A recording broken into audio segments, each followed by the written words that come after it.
Welcome to For Every Response, the podcast from Emergency Services Times, sponsored by MSA Safety. In this series, we bring you sessions from the Emergency Services Show and the Emergency Tech Show 2025.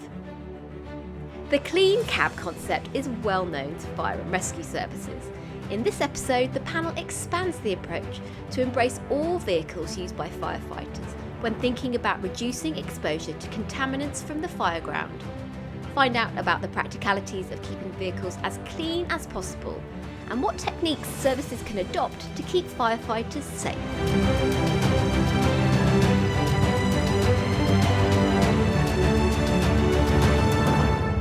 Good afternoon, everybody. Luke Gazzard, Assistant Chief Fire Officer at Avon Fire and Rescue Service, and I'm also the NFCC Project Lead for the Contaminants Project. On stage today we have Area Manager Dave Teggart from West Yorkshire Fire and Rescue Service, Richie Moore, Station Commander at West Mids Fire Service, also leading on the NFCC work package for clean vehicles, and Lucie Attwood, Health and Safety Manager at Surrey Fire and Rescue Service, who's leading the NFCC work package on risk assessments.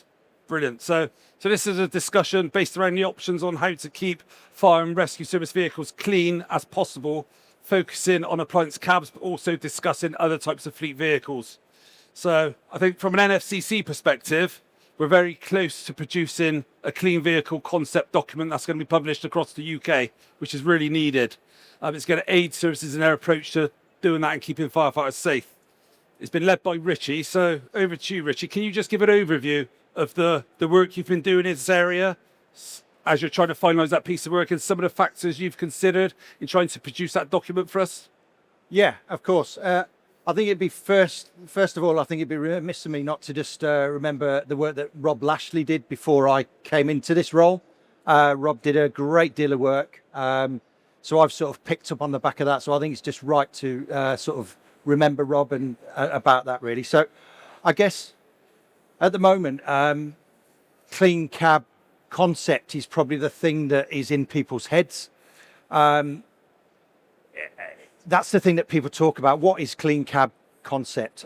So when I sort of came into this group, I sort of looked at it a little bit wider than that, or that's what I hoped I did. And I felt that the clean cab concept, so the actual phrase itself, sort of just, it almost limited us to look at the cab and just cleaning the cab.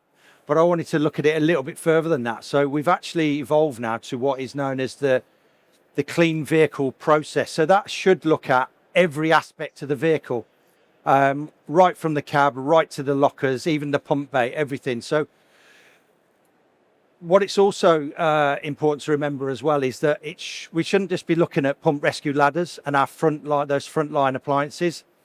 We should be looking at all vehicles across the service. So whether that be hydraulic platforms, flexi-duty cars, vans, anything like that. And I guess one of the things from a West Midlands fire service that we picked up early on was our vans currently in our fleet, they don't have bulkheads. So we've got firefighters going to incidents, picking up dirty kit, although that dirty kit is then bagged up, it's chucked into a van that is ultimately one area. That's not acceptable. So we at West Midlands, we are looking at how we're going to sort of change that and we're going to move that forward. But it's those kind of things. So I think that vehicle process, rather than just looking at the cab, has helped to look at that really. I think it's not just about the vehicle either. It's about the equipment. So it's as important to make sure that any equipment that we have following an incident is clean, or as clean as practicable before we put it back onto that appliance. So whether that be the PPE, the BA or the hose, it's about us as fire and rescue services understanding about what can we do to aid the firefighters to make sure that they can keep that equipment cleaner when they're putting it back on. It'll still have to go back to station to go and have a deep clean, but it's about just trying to limit the amount of exposure, bringing that back from the incident ground back to the station via that vehicle. But I guess one of the hardest things around that is, it's already been spoken about in the previous presentations. It's around the culture. So I know myself, somebody's already said, I think it was Peter, about it used to be really cool to be your fire kit to be as dirty as possible. That isn't the case anymore. But there's still a lot of firefighters that probably think that way. And it's about us trying to change that culture to make sure that rather than driving around in a dirty vehicle, which is probably the current practice in a lot of fire and rescue services, actually, it's about us trying to clean that vehicle. It's about trying to put a process in place. It's about looking after those firefighters' health on that vehicle. And it's not just about the firefighters either. It's about when that vehicle goes into workshops, should it be, is it right that workshops personnel are working on dirty vehicles? It absolutely isn't. So we just need to get better as a fire and rescue service sector to ensure that we're sort of pushing that culture. We're going to have to keep chipping away. But I guess, following that previous conversation, it's in a good point and we're sort of getting that kind of way. I guess some of the things we've also looked at, and I know Dave is going to talk about this in more detail, but what we can't do is we can't put barriers in place to when we actually get to that incident to slow that process down. So we still need firefighters to deploy as fast as they can, but we need to do it safely. And I'm not going to go too much more into that because Dave is going to pick that little bit up. From an NFC perspective, we can't tell fire and rescue services that they need to do X and they need to do Y. What we can do is we can come up with a suite of options that hopefully they'll be able to fit in. So I know like Dave's West Yorkshire, they've gone totally in one direction, whereas ourselves in West Midlands, we've decided to go a slightly different route. We're keeping BA and our cabs, but we're putting more mitigation in place to ensure that we're cleaning better. That's the kind of decision that we've made at a fire and rescue service, partly because of the funding. And that's the thing, you can't make a fire and rescue service do something if they haven't got the funding to actually do it. So it's got to be an option that is suitable for all. I am going to sort of stop shortly because I know that I've been talking for a little while now. So what we're currently doing, Luke's already alluded to it. So we've got a document that is virtually ready, hopefully, to go through that NFCC process. Once that's been agreed through the NFCC, that will then get published out to fire and rescue services across the country. We've been trialling that through within West Midlands. So where those little bits haven't worked, we've adapted them and hopefully we've changed it to now sort of make it work. So that's an ongoing trial right now. And I guess that's something that we will continue to do as a service as we move forward. Obviously, I'm not going to go into all the details around the scientific kind of data that we've looked at. But what we have done is we've ensured that we've looked at all of the data that is out there to help us come up with this document. And I guess just to finish off, really, I've already sort of alluded to this a little bit, but it's got to be a blend. We've got to put a blended approach out there for different services to do their own thing. Ultimately, each fire and rescue service will decide to do what they want to do. And it's about us giving a blended approach for them to be able to deliver their own service and to look at their own risk, I guess. So I think that's it from me right now. Really insightful. Thanks a lot for that, Richie. You touched on West Yorkshire's approach. I guess as a question for Dave is, West Yorkshire have taken an approach of removing breathing apparatus sets from appliance cabs. Yep. Can you just talk through the process, the thought process, some of the challenges you faced, and perhaps a little bit around the culture of some of the impacts of that? Yeah, sure.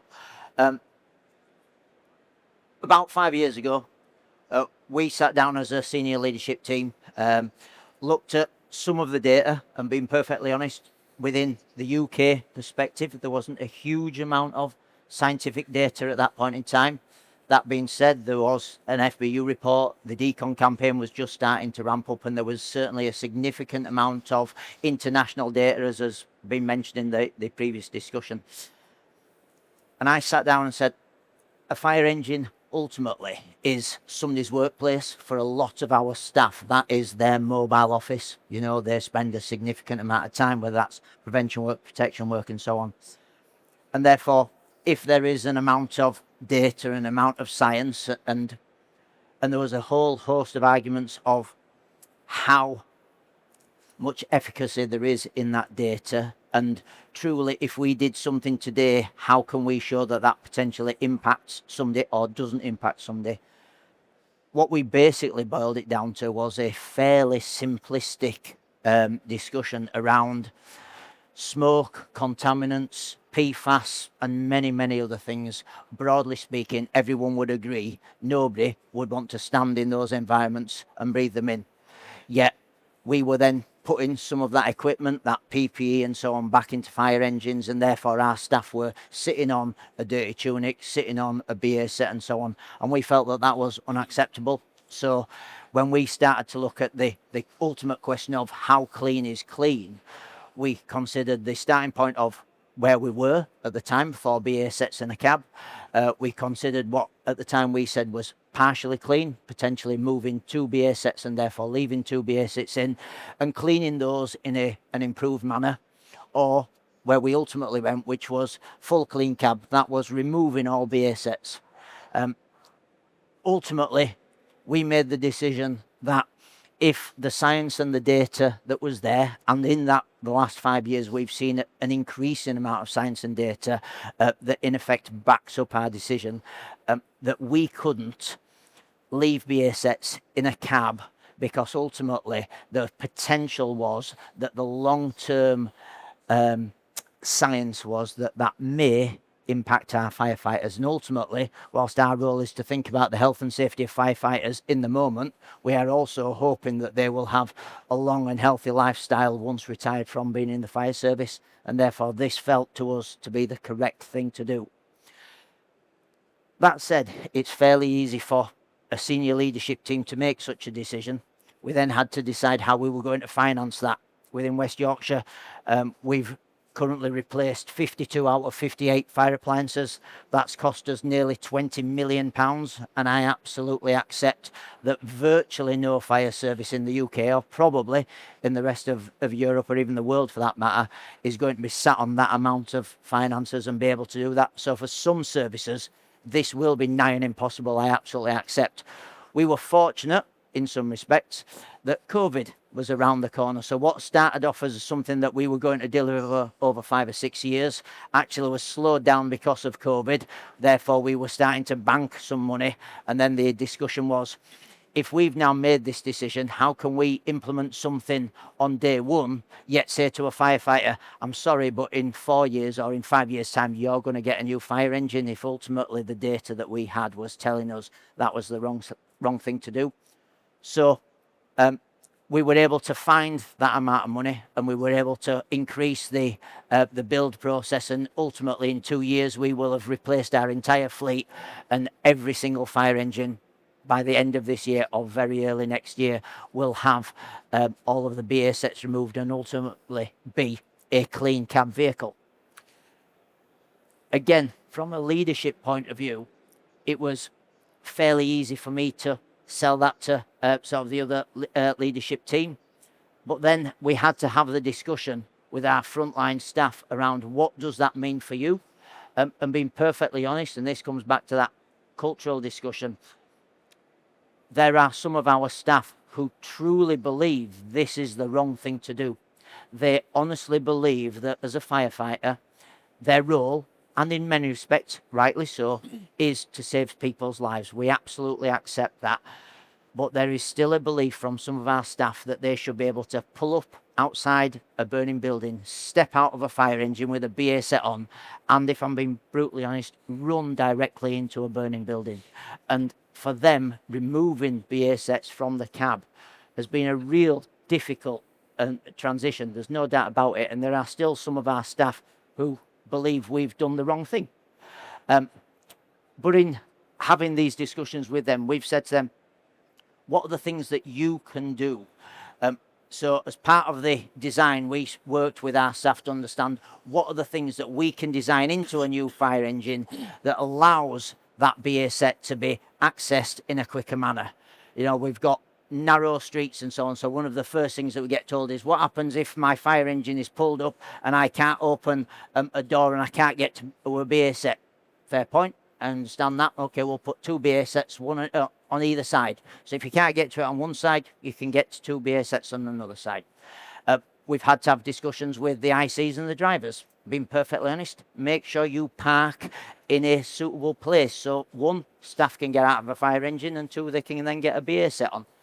Broadly speaking, as through that design process, we tried to ensure that if a cab door opens, we'll ensure that where the BA locker is, that has a smaller door. So if you can open up the cab door and step out, you should be able to open up the locker to get into a BA set. The BA set will slide out. You can get to a single BA set on either side if you only want to get half it out, or you can, if you've got more room, you can get 2 full sets out, and so on. We designed the sets to adjust from a height perspective, because again, one of the arguments was, well, how difficult or how easy is it going to be for me as a firefighter to get that BA set out of that BA bracket? So we've now designed, when I say we, E1, the vehicle manufacturer, they designed an updated BA bracket that allows us to fit approximately 95% of our staff. So for anybody down to roundabouts 5'5", up to roundabouts 6'4", they can in effect get a BA set at the correct height at the start of their shift and stand into the back of it, put the shoulder straps on, release it with a single sort of hand, and then step out from that BA bracket. So we've tried to work with staff to understand what are the things that we can design in to ensure that we meet some of the needs of staff. We do, though, have to be realistic that we have designed in, as part of this process, a time lag from an operational point of view. So we were very clear with people that this was something that was going to happen. So again, from an IC's perspective, from a BA wearer's perspective, we've ensured that they understand that part of the IC's job is to do a 360, to do a building size up, whatever terminology you want. Everybody would agree with that. Part of a BA wearer's role is to ensure that they have a suitable brief so they understand what their role is. And whilst it takes them a little bit of time to put a BA set on, that time is used by the IC to ensure that they have the correct plan and the correct way forward, so they can then brief that BA team who are able to then move into that building and ultimately do the job that they need. So we've tried our best to understand as many different things, taking it from an organisational level all the way down to that true front-end operational level. Probably worthwhile me stopping and handing over now. Excellent. That's really, really insightful. Thanks very much, Dave. Lucie, over to you. That's one way of doing it, removing BA sets from cabs. There are, of course, other ways by keeping cleaner BA sets, which Richie referred to, in cabs. You're on a similar journey to West Yorks in many respects, aren't you? Yeah. So by the end of this year, I think we're going to have 75% of our frontline appliances, our BA sets will be out of the cab. Yeah. Great. In terms of trying to keep breathing apparatus sets in cabs, that's a different way of managing risk. Do you just want to talk around that a little bit? Yeah, I think the key is standardisation and information. So we've seen some issues in Surrey Fire and Rescue Service in terms of cleaning. People are frightened about contaminants. Obviously, you know, there's a lot of information out there. And what we found that there just wasn't a proper standard. So we sort of stripped things back to basics, trying to keep things really simple, using, you know, specific chemicals that have been approved by manufacturers and equipment, and given proper instruction, risk assessment and information to our crews to make sure that everybody is following the same procedures. And that is on station, and that is on the incident ground as well.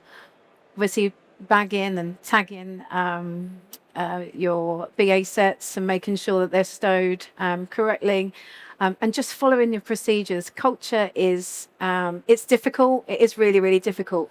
But I think in Surrey, we've realised this, but we want to empower people to have those conversations where management and and your supervisory roles are empowered to have those conversations. And when they see poor practice, that they're calling it out. So in within health and safety, we ran a campaign called "It's Up to Me." We produced a video. You know, our chief was in the video. That really comes from the top. To have conversations with people, and where you see poor practice, to call that out in the right way, to have an educational conversation, hearts and minds. This is why we have got these standards, because this is why we want to keep you safe. So yeah, I think, you know, for me, the key is making sure that you've got really clear procedures, policies to follow, and standardise your cleaning procedures on the incident ground, off the incident ground, on the stations. And you know, we really do need to change this culture, and that has to come from the top. Holding people to account and having conversations in the right way, I think, is really key. Yeah, it's really interesting to hear how you're both going down the same route of removing BA sets. And I'm stood here thinking and wondering, have you worked with the rep body to achieve that, or have there been any challenges with the rep body? How have they viewed removing BA sets from cabs? Yeah, I'll pick that up if you don't mind. For me, we've been very lucky in some respects, but also absolutely pushing on an open door with the rep bodies around what we've been trying to achieve. I mentioned earlier the likes of the decon campaign and so on. So sitting down with the rep body and saying to them, this is something that you are asking us to do, and actually we can achieve this, and therefore together this is something that we're looking to move forwards.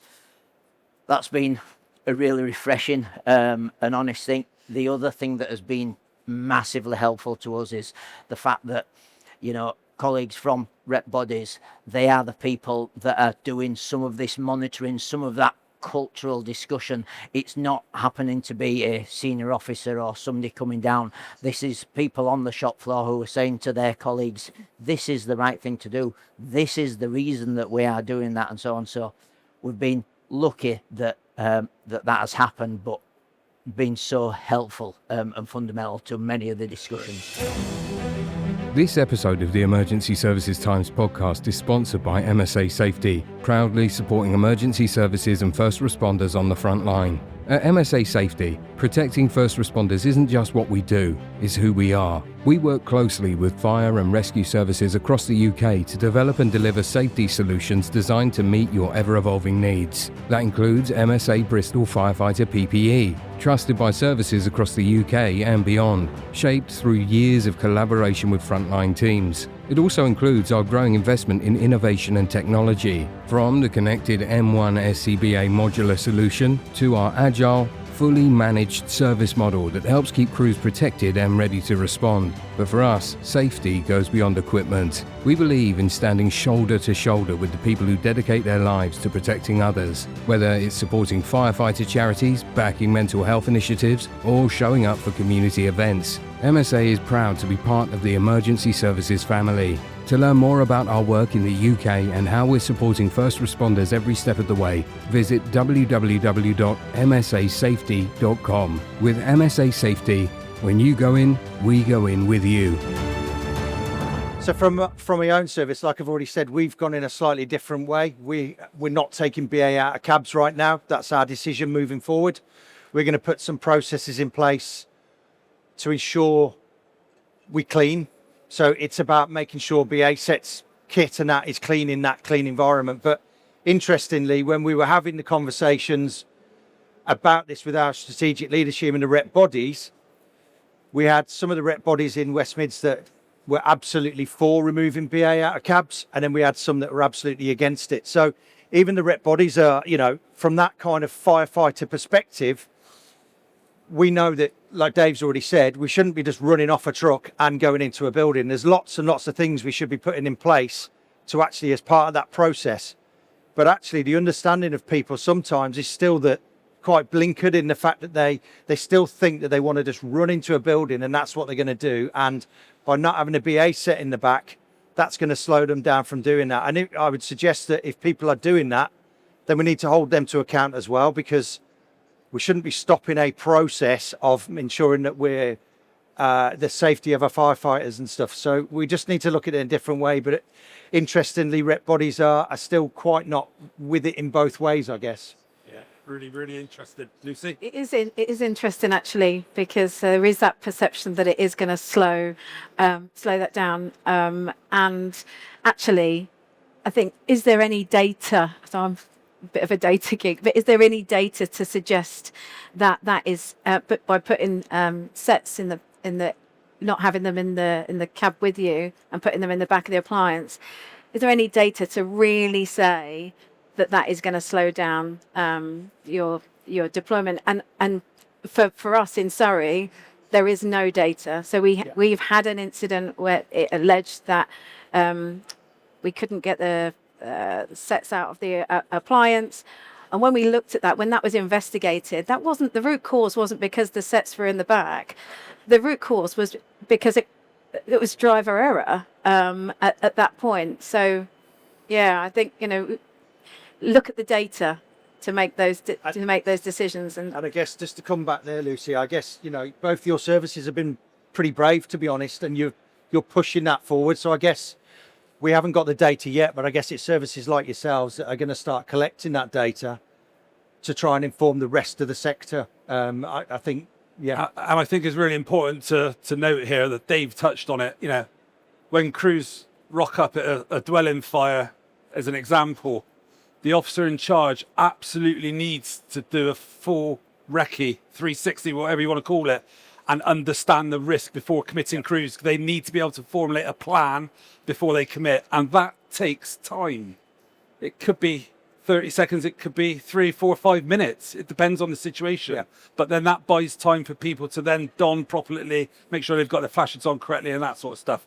We'll come to the question in a minute at the end, because I'm just going to finish off. I just want to ask a couple of questions around other types of service vehicles. So fire investigation teams, is an example, at times can have a prolonged exposure to contaminants through the nature of what they do, and also not at the same level, but flexi duty officers quite often will drive maybe a lease car or a fleet car. So can we just sort of have an overarching opinion on how that's being managed around the UK? Yeah, so from our perspective, so from a West Mids perspective, I guess fire investigation, because of the forensic stuff that they have to do anyway, they're pretty well looked after in their vans, although they've got some really good procedures in place already that we've already looked at, and we've adopted some of those procedures. So some of those cleaning procedures, making sure that they're not contaminating evidence, for one thing, so they're making sure that their cab is already clean. So they're already in that mindset. So I guess it's trying to learn the lessons that they've already learned. So they're already ahead of that. And I guess it's trying to pull that into the mainstream, really. I'll let Lucie talk about the FDS stuff, because they're doing some really good stuff down in Surrey around some air monitoring. So just quickly with the fire investigation. So we've got relatively new vehicles, but like you say, they are clean. That is drummed into them, and they do have designated dirty areas, but they are airtight containers, and they are FDR. They're really strict with those regimes. Yeah. But with the officer cars, what we're doing at the moment, we are working with Ultra Protect, and we have some in-biots that are monitoring. It's one officer car at the moment, which is monitoring the air quality. So to really kind of understand what our officers are exposed to. Once we understand what that data looks like, then we can start to look at our control measures and what else we need to be doing in order to protect our officers. We're hoping to extend that trial for our frontline appliances. We're doing that at the moment already at training centre in some of our buildings. But the real focus is on, our future focus is on the vehicles and on our appliances and what our people are being exposed to, and then how we drive down any risks, depending on that data. Yeah. And I guess, so just to add to that as well, so from a West Mids perspective, what we've ensured is that each officer now, so rather than just what we used to do, just throw your kit in the back of the boot, you've been to a dirty incident, your kit's covered and you just throw it in the back of the boot and you don't really think much of it.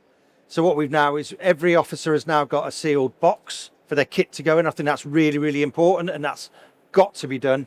And John, who's going to be talking a little bit later on, what we were looking at is that officers, we felt that if everybody's gone, we've got no way of cleaning ourselves in our car.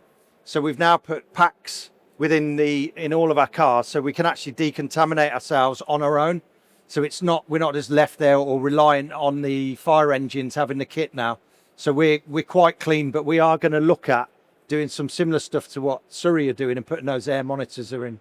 Fantastic. Right, great. Thanks very much for that, guys. Really, really interesting, informative discussion. Just going to open it up to the floor for any questions. Yeah, hi, Teresa from Hereford and Worcester Fire and Rescue. Just a question about obviously the resistance to it possibly taking longer if the ASETs are in the locker, but from the other side as well is, from our point of view, the being ready again for the next job. If we're taking the time taken to properly clean equipment at the incident ground and then to put everything away, do all of that properly, and then being ready for the next incident. And is there any resistance to doing all those processes because that's also slowing down when you're ready to go again, or is that not being an issue? Generally speaking, we've found not.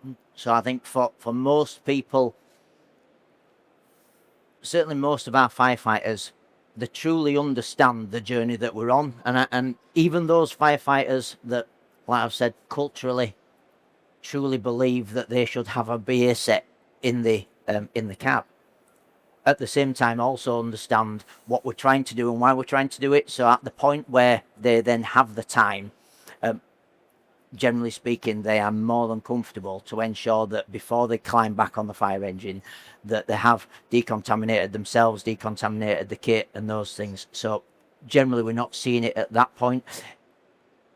Truly, the people that are feeling like what we've done, I'll say, to them, that's incorrect.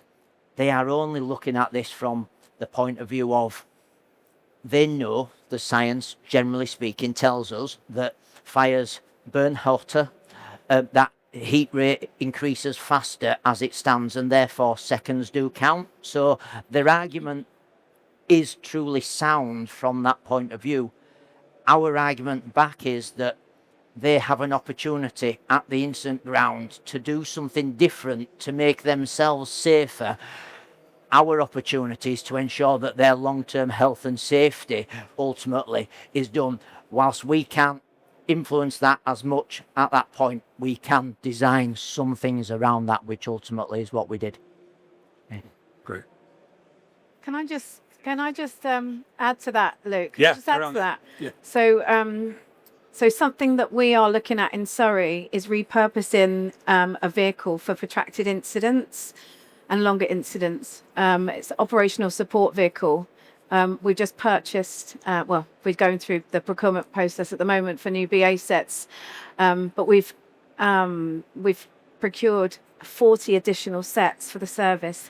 The majority are going to sit within on this operational support. So when we have got bigger incidents, this operational support vehicle is going to go out, and that will take away the dirty equipment. That's going to take away that stuff bagged, properly protected, whereas specialist team is going to take that away and decon that, but replace it with new clean equipment, so as we don't have those delays. Obviously people need sufficient rest and stuff, but that's something that we're looking at to kind of get around that issue. Hello, my name's Sam. I've got some questions. First of all, that's a really good ad that you've got there, and I think that's a great appliance to have and function. And if you're also combining that with PPE as well and some immediate decon, so that crews can then subsequently bounce on to the next incident, especially if it was another domestic house fire, for example, that's great. I think it's very clear that everyone would agree we should not be putting anything dirty into the cab, period. However, I guess I do have a question for yourself, Dave. Do West Yorkshire use rapid deployment at incidents? Yes, so West Yorkshire do use rapid deployment at incidents. I guess just coming back to your point of our design concept for an appliance, whilst part of that was looking at removing BA sets, the other things that we looked at was, in effect, removing all equipment from a cab. So in our cabs now, particularly the rear cab, there is nothing in that rear cab other than 3 seats and bits of paper. There are no thermal image cameras, there are no batteries, there are no radios. All of that is now stored somewhere else. In front of each person or under each person, because there's a drawer underneath them. They have in effect their own personal PPE locker. Therefore, all PPE is stored clean in there, and when they then use it, they literally open the doors, get it out, put their PPE on, and so on. Post-incident, again, part of the design of the vehicle, and for anybody that hasn't seen a West Yorkshire vehicle, believe me, if you look at them from the rear, they are exceptionally large. We've now got ladders flat along the top of the vehicle with a powered beam gantry. The main reason for that is that what that wedge that you would normally put a ladder into, that is now a large contaminated kit locker. And again, the idea being that once you've decontaminated post-incident, one, we've got your additional PPE so as you can then sort of be ready to mobilise, but two, that dirty PPE is bagged up and put into a completely separate locker and therefore doesn't go back into the cab again. This does a great job of explaining the benefits of not having BA sets in a cab, creating more space, or indeed making the cabs much, much easier to then clean. And I think that's a really good inject that perhaps might be missed. I think it's important to reflect on when we're going to an incident, I'm guessing it's the same in West Yorkshire, that the BA set does not comply with the legal legislation for somebody driving on the road as a seatbelt. Is that the case?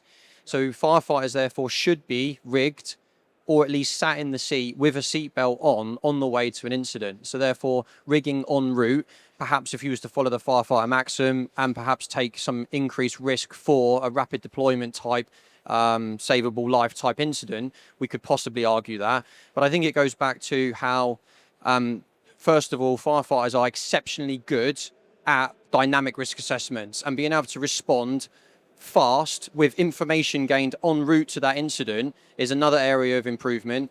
Yes, the cabs are clean, but then at the same time, are we testing the cabs periodically to find out what contaminants are present? Are we parking the cabs upwind of the smoke plume, for example, or in it?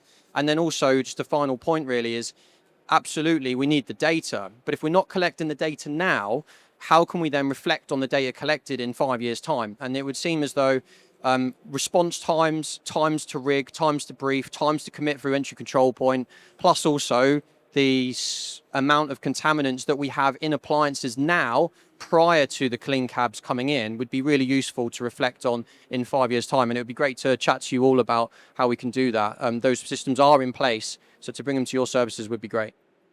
I am Alfie, Hertfordshire Fire and Rescue. This question's mainly for Dave, just in regards to the clean cab. Have you had to get rid of any stowed items on the vehicle since you've sort of taken all the BA out of the cab? Have you noticed any change in items you could fit on the vehicle? Part of the original design philosophy that we had was we took the starting point of what we had on a previous vehicle. We then added a number of items to that, and ultimately part of the design brief was all of that needs to fit on. Short answer, no, we've actually increased the amount of equipment rather than decrease. Like I say, partly that's to do with the way that we've redesigned and put a powered beam gantry on. They are exceptionally expensive, if I'm being perfectly honest, for most services. That being said, for a vehicle that's going to last the best part of 15 to 18 years for some services, actually the overall sort of lifetime cost becomes fairly limited when you look at it. And the positives are that we've now got an appliance, like I say, we can carry sort of contaminated kit in a completely dedicated locker, 2,500 litres of water on that vehicle, along with, every ladder that we need, plus many other extras. So, yeah. Fantastic. I'm sure you'll all agree, absolutely fascinating subject. Different ways of doing things, managing the risk, different ways, but hopefully achieving the same outcome at the end of the day. Please show your appreciation to the team on stage. Thanks. Thanks for listening. Remember that by taking time to learn from our speakers, you can earn CPD points from our partner CPDme. So do check out the link in the show notes. Our thanks to MSA Safety for their continued support for our podcast, and to Smart Digital for producing this series. If you enjoyed this episode, be sure to subscribe to For Every Response, the podcast from Emergency Services Times.